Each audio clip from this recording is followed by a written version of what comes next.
So I am making holes for the recessed cans, the downlights to go in.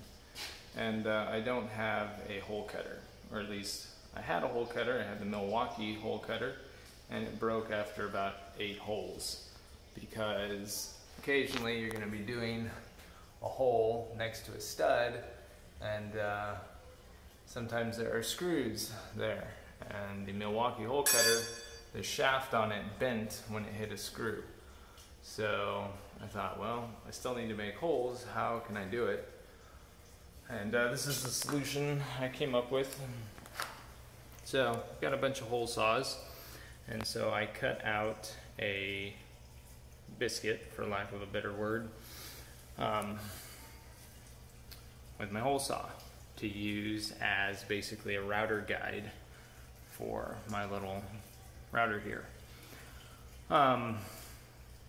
Yeah, so all I did was, and this is where you need a cameraman. Here we go, it's magic.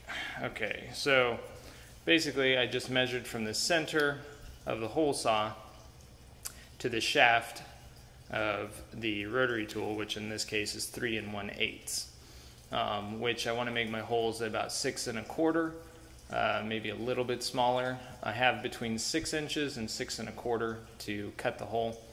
So I thought, well, this will make it a little bit smaller because, you know, the biscuit fits inside the hole saw, so the thickness of the metal teeth will be taken from there. So I just started small and just started with a 4 1/4 hole saw, and that actually made them just perfect for my needs to cut about a 6 1/8 inch hole.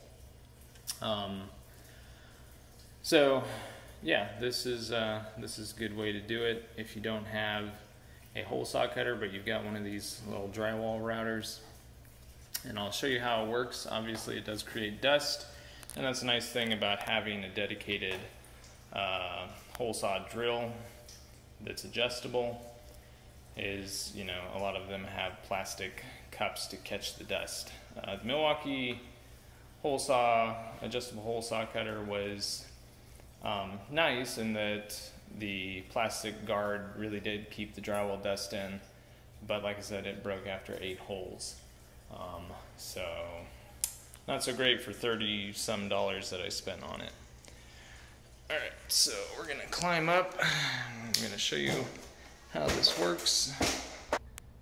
Alright, so up here I've got my mark for where the hole is going to go, and so I just kind of look through.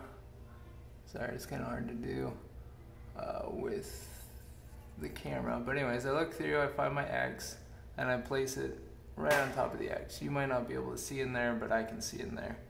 And I'm right directly on my X, and so then I put a screw. So once the screw is in place, I've got my guide all ready to go. And all I need to do is turn on my router, and it's set to 5/8 inch protrusion, because this is 5/8 drywall. So I don't have to worry about hitting any joists because that's the thickness of it. And I am using a full drywall blade, a full tip.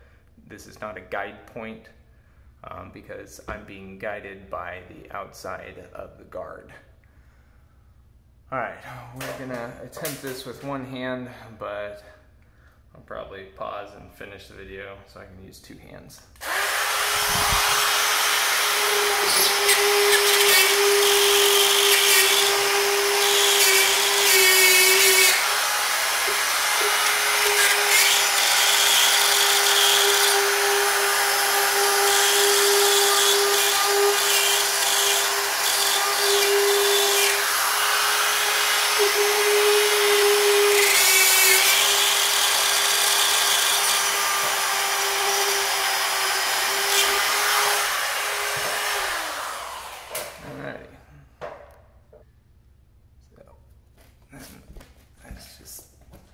Down, you've got a nice clean hole. So yeah, works pretty well. Then you just pull the screw out, do a couple more. So it's not as fast, or, well, yeah, a couple more steps maybe. But I'm less scared of damaging my ceiling with this than with the adjustable drywall hole saw, because that thing has, you know, the ability on a large hole to grab on and run off with you and really mar your ceiling.